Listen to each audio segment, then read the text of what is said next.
Okay, so hi everyone.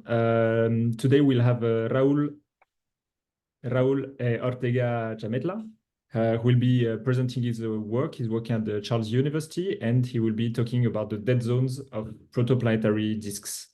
So feel free to start. Okay.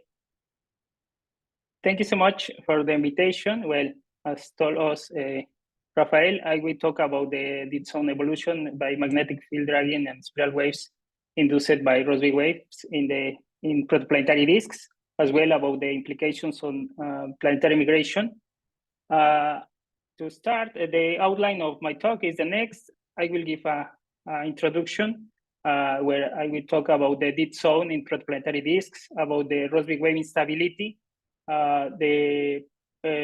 what is the definition of planetary migration and the different types of planetary migration. As well, I will give a short part about a recent work that I've developed about the spreading of pressure bumps in dusty gas disks that produce a vortex formation and interactions with the planet migrating into this region where the spiral arms of the vortices form. As well, I will give a brief talk about the activation of the dead zone when the Rossby wave instability is present in protoplanetary disk. The amazing thing here is that the vortices can drag the magnetic field. As well, I will show the results about the angular momentum transport through the intermediate dead zone. As well, I will give I will show some results about the fast inward migration driven by the background spiral waves formed by vortices. In this context, I will talk about the interference effect due to these spiral waves on the planetary migration, as well due to the destruction of the horseshoe dynamics. And lastly, I will talk about the effects on the gap opening process and planetary migration for more massive planets. And I will give a short conclusions. Well, as we are interested to study the dynamics of the planets embedded in protoplanetary disks, let me show you some sample of protoplanetary disks that are observed today using the emission of the dust. You can see in these images different types of protoplanetary disks that exhibit some structures like rings and gaps, and some non-asymmetric structures like vortices as well. For example, in the rig side, we can see the PDS 70 disk. In this disk, it is believed that there is a planet forming now. As well, another example of protoplanetary disk can be HL tau disk, where it is a famous disk because it was observed in recent years. We can see in this protoplanetary disk some gaps and rings and different structures. And we are interested to study this kind of objects, what is the dynamics of the gas as well and dust. But now in this talk, I focus only on the dynamics of the gas. And in this case, we need to know what is the interaction, for example, the magnetic field from the star with the gas and the other parts of the disks. And for this reason, we need to define now what is the dead zone in a protoplanetary disk. Let me show you this image where we can see the suggested structure about a protoplanetary disk was given by Armitage and Clay in their book. But in this figure, we can see mostly how is divided the protoplanetary disk. It is a gaseous disk that it is rotating around a young star supported by the gravitational potential from the star. And we can see different zones in this image. The inner part of the disk is governed by a magnetohydrodynamical process induced mainly by the thermal ionization from the star due to it is a very hot region. And in this region, the most important thing here is that the magnetic field is very coupled with the gas, and this produce the magnetorotational instability. And this kind of instability produce turbulence in the gaseous disk, and then produce an accretion rate on the start and loss of angular momentum that it is increased outward of the disk. In this image, we can divide we can identify the dead zone as the region that it is between 1 and 10 or 30 astronomical units. The color of this region is the blue or purple region in the center of the disk.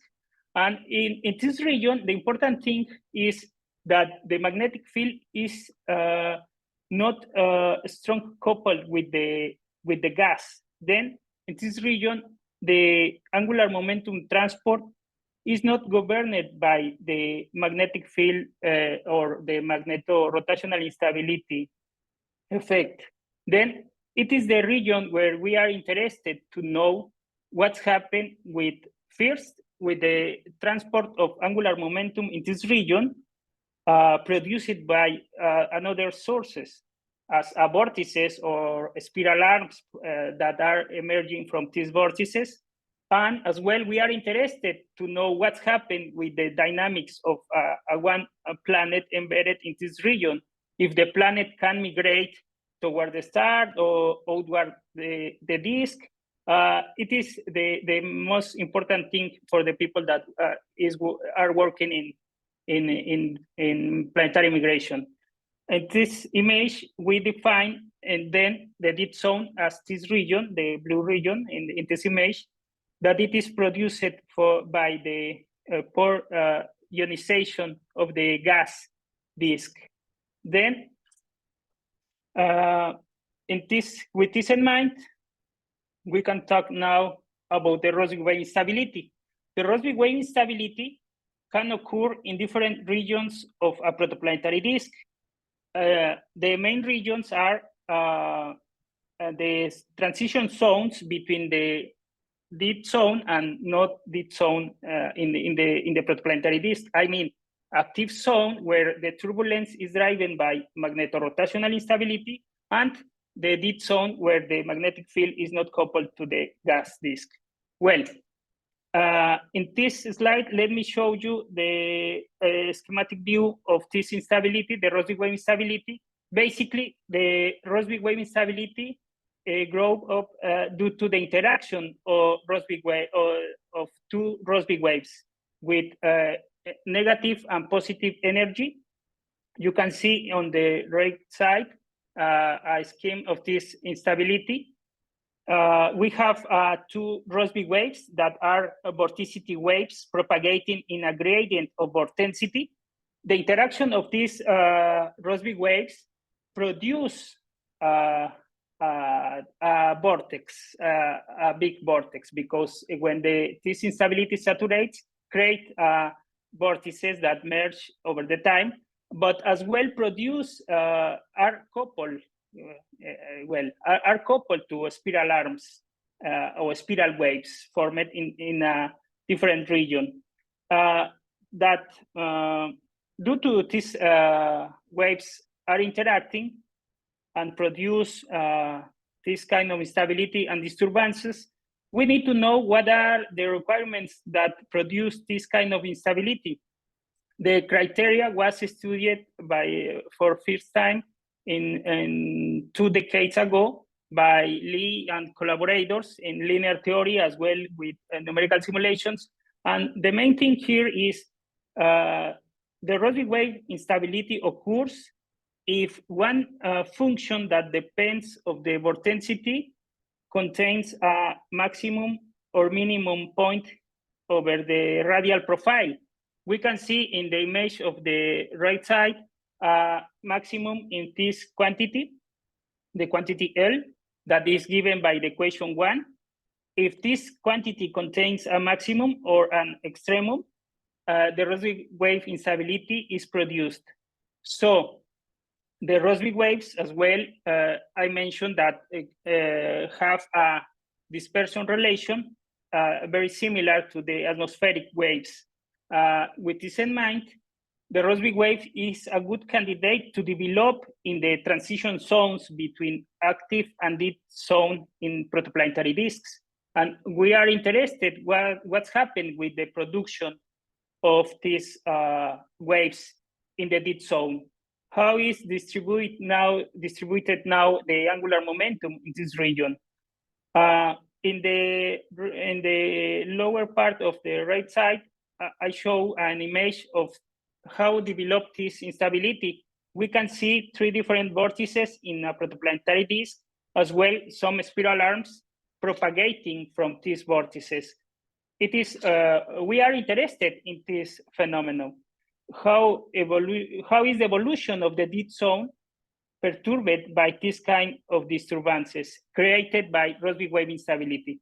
Again, the Rossby wave instability is produced by the interaction of 2 Rossby waves. So the important thing here is that in the paper of Lee and collaborators in 2001, they showed that the Rossby wave instability can produce different redistribution of the angular momentum in the accretion disk. We can see here in this figure in the lower panel that the redistribution of angular momentum is different.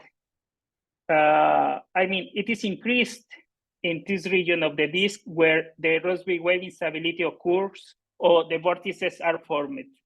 Well, it is important because in protoplanetary disks, as well in accretion disks, it's necessary to explain how is accreted the gas toward the star if the disk is rotating with an angular momentum that depends on the radius. The angular momentum is believed that it is increased with the radius. I mean, we have more angular momentum in the outer parts of the accretion disk, and then we need to explain how is transported this angular momentum in the accretion disk.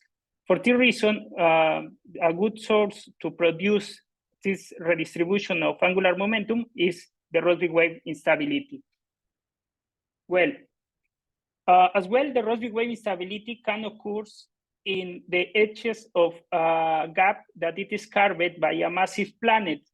In the left side of this slide, I show a gap formed by a Jupiter mass planet studied in the paper of De Balboro et al. In 2007. In this paper, they show that it is possible the vortex formation at the edges of the gap, and we can see in this gas density distribution how is formed a big vortex in the inner part of the disk, that it is produced by the disturbances generated by the gap opening process. Because in this case, if we do a close-up, we can see on the right side, the vortex formation is occurring, and the velocity vectors, you can see how is formed these vortices, and then it is produced due to in the vorticity quantity, there are 2 maximums, as we can see in the lower figure in this slide. We have maximums, and then in this part, Rossby wave instability, Rossby waves are interacting and produce this kind of vortices.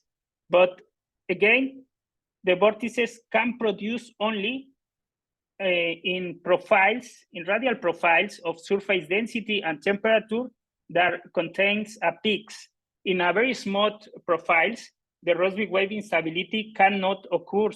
Then it is good to keep in mind that the Rossby wave instability is produced by a gradient in the surface density or in the temperature profile that as well can be reflected or can be identified in the profile of the vorticity in the disk. Well, then we can get Rossby wave instability, at least in this kind of regions, in the edges of the gap, where we can get a profile in the vorticity with a peaks, or in the transition zones between the dead zone and active zone in protoplanetary disks. Well, Previous studies have studied this kind of instability, considering the inner and outer transitions in between the dead and active zone in the protoplanetary disk. Lira and Mallow in 2012 studied the inner part, and they show that some transitions, the resistivity transitions in these zones can produce a Rossby wave instability. In the left side, I show you an image where in the gas density, we can see an increase of density, the red structure, that it is a vortex. And on the right side, in the upper part, we can see the vorticity profile, where we can identify a lot of peaks that, and these peaks can produce the Rossby wave instability. In the right side, in this slide, we can see as well the protoplanetary disk formed with resistivity transitions in the paper of Lira et al. 2015, where we can see a vortex formation between the active zone, that it is the outer zone in the protoplanetary disk, where the turbulence acts. And we can see as well the spiral arms traveling toward the inner part of the protoplanetary disk, where there is a dead zone. And then we can see in the intermediate region a vortex formation. In this paper, they show that the angular momentum in the dead zone can be increased due to this kind of disturbances. The spiral arms produce a redistribution of the angular momentum. And we are interested to know what's happened now if we change the width of the transitions in resistivity profiles that are driving the dead zone. Well, it is in a protoplanetary disk where the magnetohydrodynamical process governs. But now, let me talk about the planetary migration in the dead zone. In the dead zone, it is supposed that the magnetic field not produce a turbulence, because the couple between the magnetic field and the gas is less due to the poor ionization in this region. Well, the planetary migration is defined as the change in the semi-major axis of planet, the planet orbit, due to the exchange of the angular momentum with the protoplanetary disk. There are different types of planetary migration. The first type is the planetary migration 1, that it is defined as a linear perturbation induced by a planet embedded in a gaseous disk. The main structure of the density when the low mass planet is embedded in the disk is that the planet creates two spiral arms, a leading and trailing spiral arms that produce a torque on the planet. And this kind of disturbances can be analyzed in linear theory, and we can know what is the torques that the planet feel from the gas distribution. And then in linear theory, the planet produced this kind of disturbances in the gaseous disk. This can occur inside of the dead zone. In this scenario, the planet can migrate toward the star or outward, far from the star. Then, in this kind of simulations, depending of the thermal structure of the disk and other process, we can find different planetary migration. But in an isothermal disk, it is demonstrated where in different studies, we can find that the planetary migration in isothermal disks is directed toward the star. That is, it is an inward migration, because the planet felt a negative torque from these spiral arms, as well from the rotation torque that I will talk after. So in isothermal disks, we have an inward migration of the planet embedded in a dead zone. It is for type 1 of planetary migration. The planet feel as well differential Lindblad torque, that it is defined as the sum of the outer and inner torques due to these spiral arms. As the planet is forming spiral arms, in the inner spiral arm produce a positive torque on the planet, but the outer spiral arm produce a negative torque.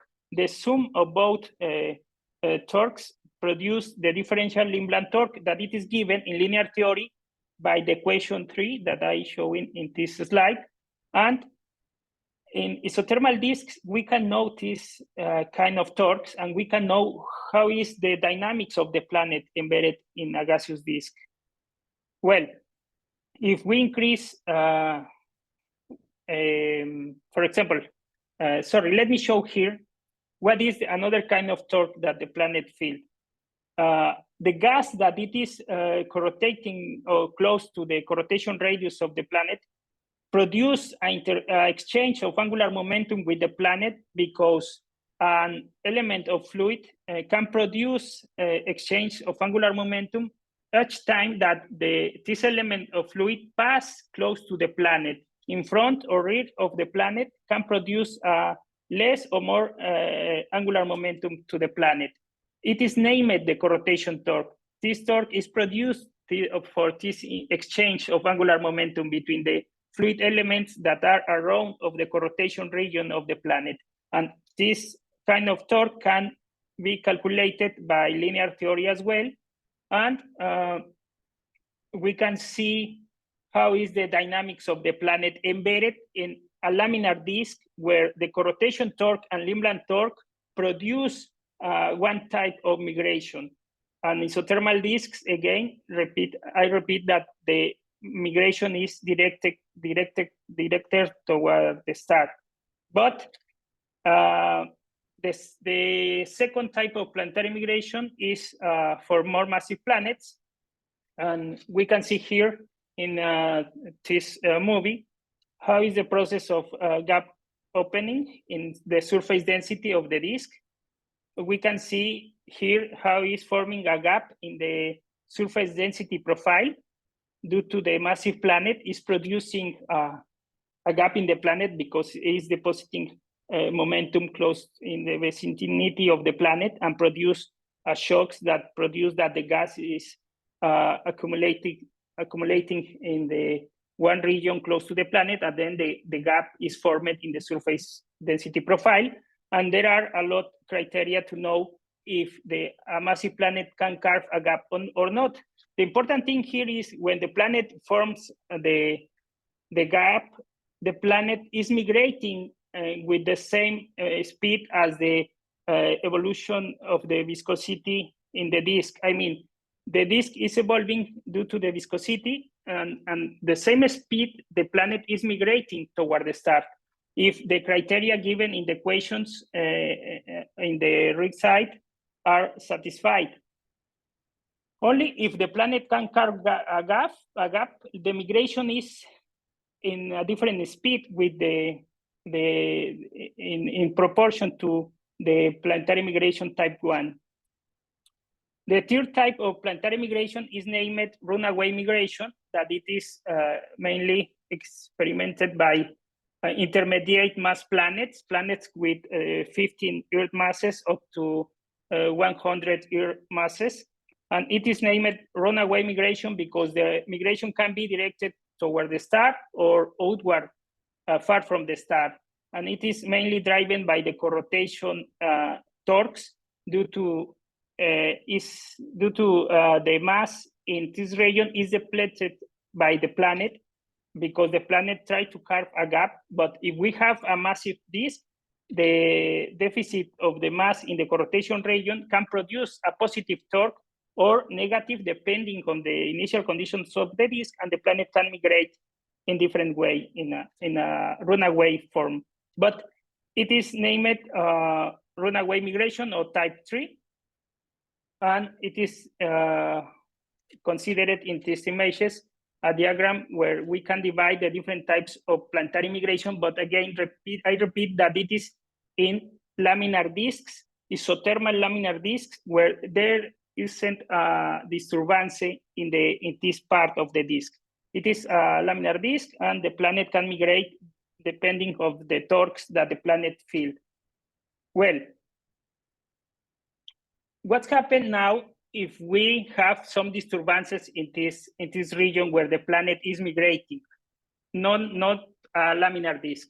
For this reason, in my previous study about this effect of the planetary wave interference, I've studied a dusty disk considering a real profile for the protoplanetary disk HD 603296. And using the equation 8, I produce initial conditions with two pressure bumps where there is a gradient in the vorticity where the Rossby wave instability can occur. If this model, if we evolve the dusty disk and introduce a planet in the maximum of the pressure in the region of the rings, we find that the pressure bumps are spread. Then the spreading of the pressure bumps produce a vortices. These vortices can produce spiral arms. You can see here in this image, in the left side, the density of the disk, the surface density of the disk, and we can see that there is a vortice. There are vortices in the inner part of the disk, but as well we can see spiral arms propagating from these vortices.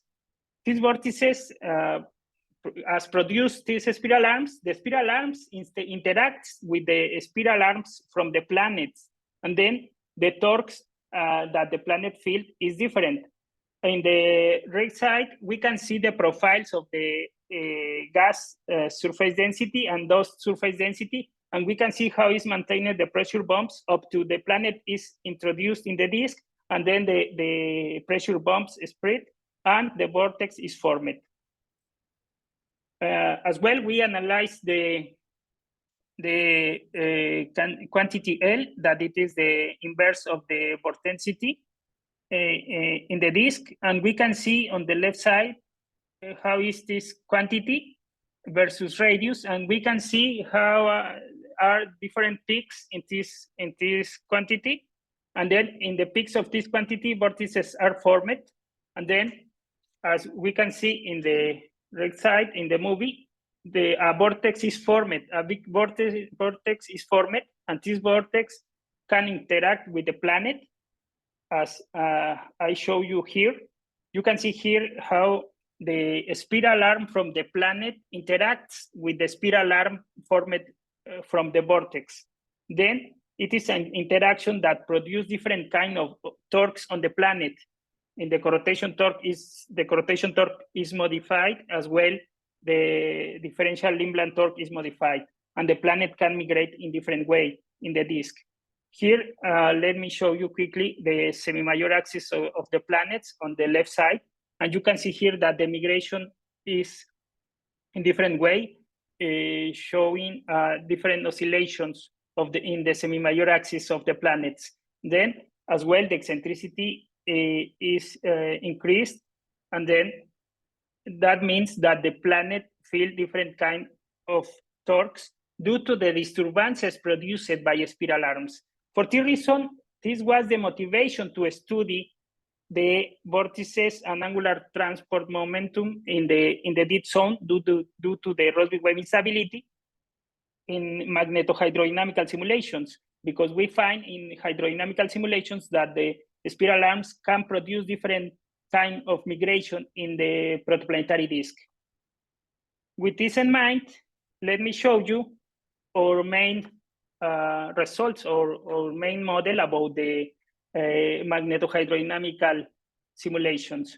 We start from the classical magnetohydrodynamical simulations in a three-dimensional unstratified disk.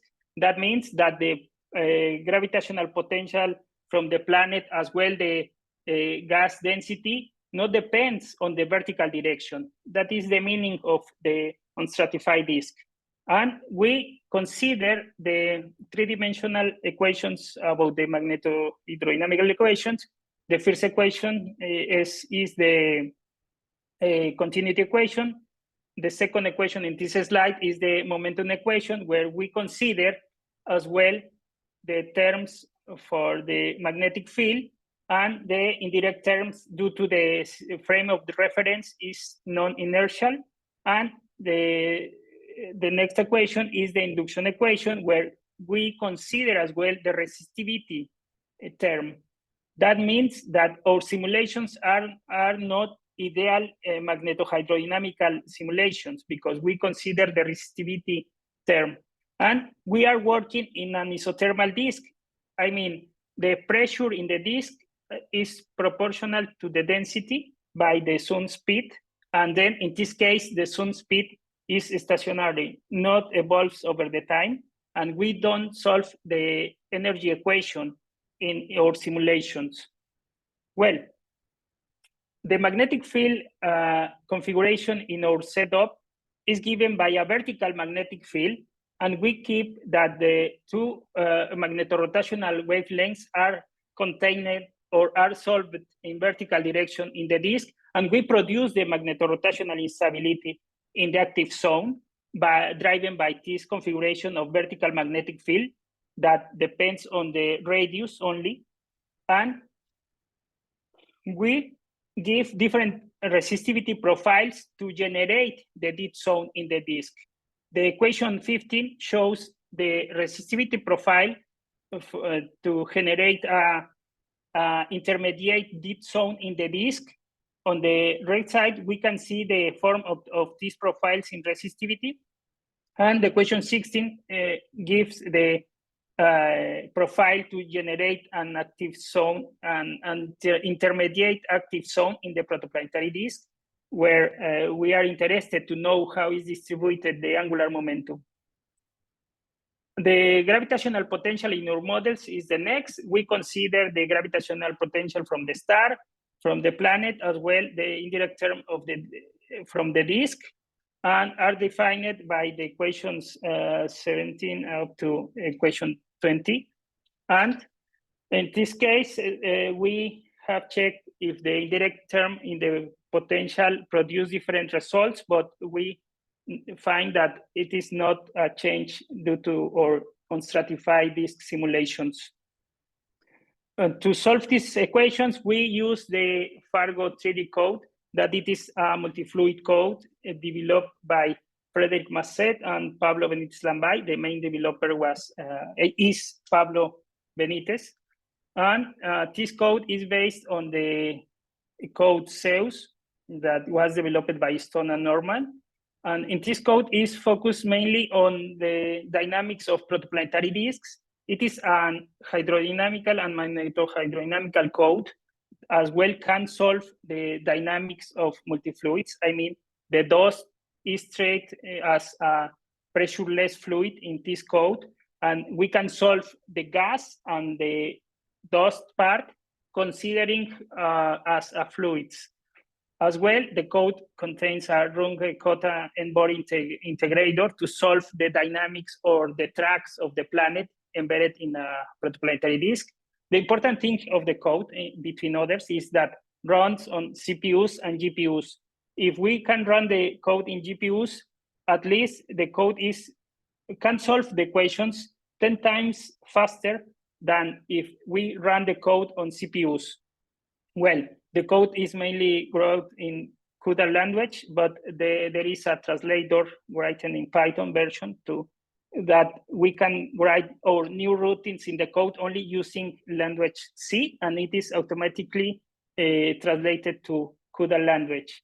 And it as well, in the case of the treatment of the inner boundary of the disk, the code has implemented the fast advection, that it is a mechanism to solve in a different time step the equations. The value of the time step can be increased to solve the equations.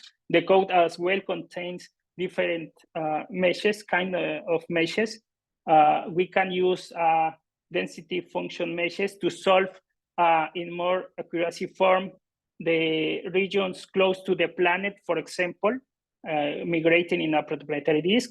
As we can see in the right side of this slide, how is divided the meshes in close to the planet. The code can solve in 1, 2, or 3 dimensional dimensions. As well, the code in not-free version contains a radiative transfer model. As well, I've implemented a thermal diffusivity model in the code in the multi-fluid version. As well, and there is a new version about the nested meshes can be used in this code. For this reason, it is a very useful code for protoplanetary disks or accretion disks. Well, returning to our models, let me show you here the table where we consider different models that produce intermediate dead zone or intermediate active zone where the magnetic field is acting in this region. We change the width of these transitions in resistivity. As well, we change the length of these intermediate regions in the protoplanetary disk. Let me show you our results. In the left side, we can see the distribution of the gas density. We can see in the upper part that a big vortex is formed in the intermediate zone. In this case, I show you an intermediate dead zone. In this dead zone, we can see that the vortex is exactly in the intermediate part. And in the lower part, we can see the magnetic field distribution, the square of the magnetic field. And we can see, interesting, that in the region where the vortex is formed, there is a magnetic field. But in this region is in the dead zone region, where it is supposed that the magnetic field is not acting. That means that the vortex is dragging the magnetic field from the inner part of the disk. And we take a look about the resistivity, the vorticity profile to be sure that indeed there are vortices in this region. And we can see in the right side the profiles about the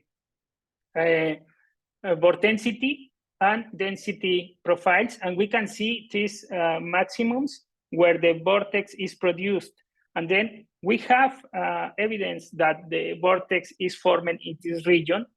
I mean, the Rossby wave instability is acting in this region, and the magnetic field, the behavior of the magnetic field is different with this kind of vortices. To analyze how is these vortices, we check the vorticity profile given by equation 27, I can read. Well, let me show you now our results about this zone. You can see here intermediate zone where the vortices are formed, and the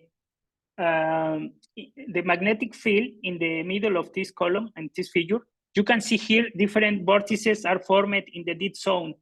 In the dead zone, now you can see that the magnetic field is in the dead zone, dragged by the vortices. It is the main result of this study, because now with this redistribution of the magnetic field, as well the angular momentum due to the vortices, in the dead zone, the angular momentum is increased. Then the migration can be different, for example.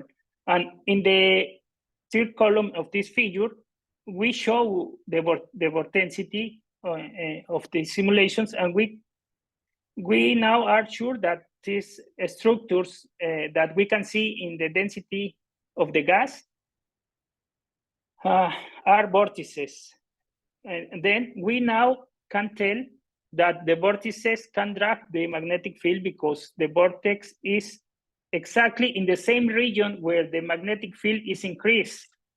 So to be sure that the alpha parameter of the angular momentum in the disk is evolving in different way in the dead zone, we calculate by equation 22 the stress components, I mean the alpha Reynolds stress component, as well the Maxwell component of the Sakura-Sunyaev parameter, given by equation 25.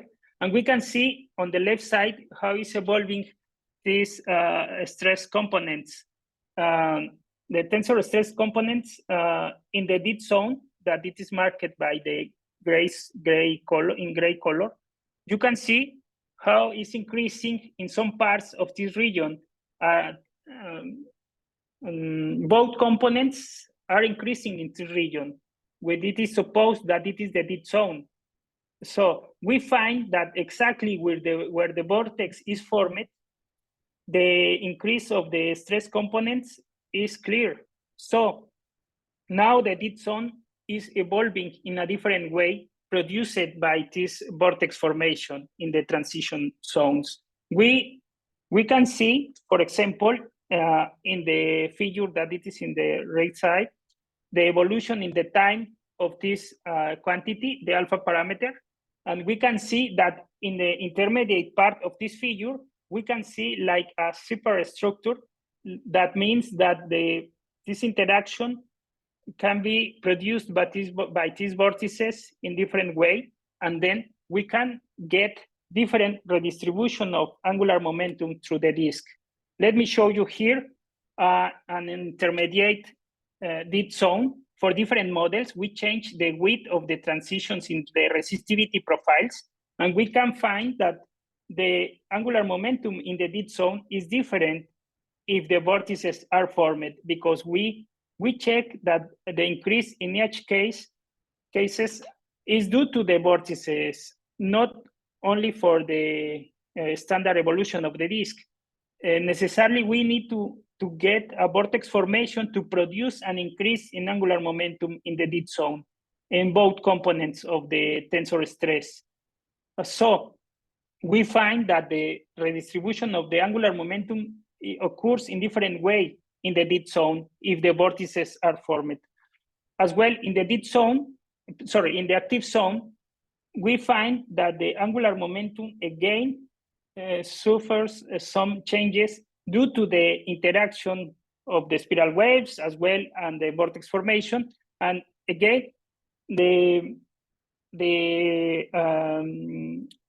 alpha parameter is increased in the dead zone of the disk that they are in the extremum of the figures.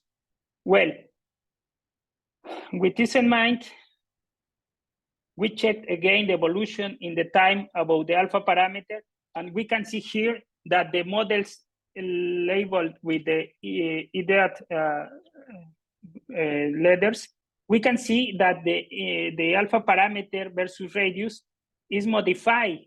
Then the increase of angular momentum in the dead zone again is important, but it is driven by the vortices. And when the vortices are not formed or are far from the dead zone, the alpha parameter exhibits different behavior. For this reason, it is important to know what's happened with the planetary migration. But lastly, in this part, let me show you what's happened now. If we consider an intermediate active zone, we can see here that the vortex is formed inside where the magnetic field is acting. But remarkable, now the vortex cannot drag the magnetic field. This appears like the magnetic field is produced like an effect of expulsion effect of magnetic field, previously reported in the paper of Weiss in 1976. Now it is a work in progress to know what happened with the magnetic field inside of the vortex, when the vortex is in the active zone, where the magnetic field is working. It is an important problem to study now, because it is important for the dust accumulation inside of the vortices, as well if the magnetic field is inside of the vortex or not. It is important as well, an important result in this study, to know what's happened with the magnetic field when the vortex is formed in the active zone. Well, briefly, let me show you one model that was implemented from the model, the disk model from Lira and collaborators in 2015, where they use a similar profiles that I've used in previous part. And in the question 26, I can show you what is the profile, and we use a very teeny width of the transition, around 0.8. It is a very smooth profile in the resistivity profile. And with this profile, we study different models of planetary migration in this scenario. And we can see here how is the formation of the vortices in the transition zone between the dead and active zone, and the spiral arms are forming and traveling toward the dead zone in the inner part. And you can see in the left side in the movie, how is the vortex formation and how are the formation of these spiral arms. And in the right side, you can see the profile of the density, that it is formed a pressure bump around a radius of 3, where can occur the Rossby wave instability. With these spiral arms, we investigated how is the migration of a planetary, different planets embedded in this region. We find that the torques change, and we can find different kind of migration. We find a fast inward migration in the dead zone, but this migration is produced by the spiral waves traveling in this region. We be careful with the time scale about the migration. We can compare our findings in our numerical simulation with the previous linear theory, and we find that at least 1.6 times the planet can migrate faster if the spiral arms are in the dead zone. The spiral arms are formed from the vortices, and they interact with the spiral arms from the planet. As you can see here in this image, different in a cuts in the azimuthal direction, we can see the effect of these spiral arms is an interference effect with the spiral arms from the planet. So if we calculate the resonances in these different cuts, we can see how is the effect in the inner and outer spiral arms in the planet. And we can see that the flux of angular momentum through the disk can be increased due to these spiral arms. So we find that as well, if we use a different model for the surface density profile, the corrotation region is broken, and then the streamlines that produce exchange of angular momentum with the planet in the corrotation region now cannot produce a positive or negative corrotation torque. Well, with the destruction of the corrotation region or the horseshoe dynamics, we find that the planet is migrating very fast toward the star. So for a case of more massive planets, we find that the gap can be more deep and can produce different kind of the migration if the planet can be developed from the gap region in the disk. So our findings can be established as a different way in a previous map of the migration for different cases, and the background spiral waves can be introduced in the low regimen of the viscosity for different planetary masses, as you can see here in this map, previously studied by McNally and collaborators. So to conclude, the main conclusions are that if we change the width of the transition, the width in the transition resistivity profiles, we can find the vortex formation, and we can find that the angular momentum is redistributed in different way inside of the dead zone. And remarkable, we find that the vortices can drag the magnetic field inward the dead zone and can produce different dynamics, for example, in the dust inside of these vortices. As well, if we consider a planet migrating in this region, we can find that the planet can migrate faster, at least 1.6 times over the standard cases, that it is due to the wave interference effect in these regions. And it is produced mainly by the wave interference, but as well due to the horseshoe dynamics destruction. And finally, for the gap opening process, it is a work in progress, because we as well need to consider another effects due to the winds of the in magnetohydrodynamical simulations. But now I can tell you that the gap profile is more deep when we consider the effect of spiral waves traveling in the dead zone. Well, thank you.